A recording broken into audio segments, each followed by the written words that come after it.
Autre point à aborder au niveau du budget, c'est évidemment les loisirs et les sorties. Le Koweït, c'est un pays où on sort beaucoup, surtout dans les centres commerciaux parce qu'il y a la clim. On n'y va pas uniquement pour aller faire ses courses. Le cinéma, environ 3 KD et demi, 4 KD le billet. Pour les cafés, faut compter un KD 500 le cappuccino. Pour les salles de sport, faut compter entre 30 et 50 dinars suivant la salle de sport que vous allez rejoindre. C'est un peu plus les 50 d'ailleurs que les 30. Et c'est souvent à payer annuellement, donc lors de l'inscription, avec la possibilité de friser un mois pour la plupart des salles de sport.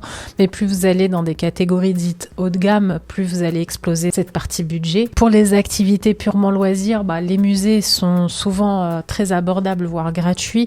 Les plages publiques, elles sont gratuites. Pour les excursions dans le désert ou sur les îles, comme vous avez pu voir notamment sur mon compte Insta, non, c'est payant, c'est pas gratuit. Pour faire ça, vous rejoignez différents groupes ou d'amis, etc. Et puis vous finissez par payer vraiment pas grand-chose par personne. Plus le groupe est important, moins ça coûte par personne. En moyenne, on va dire, pour une sortie dans le désert, il faut compter maximum 5 dinars par tête.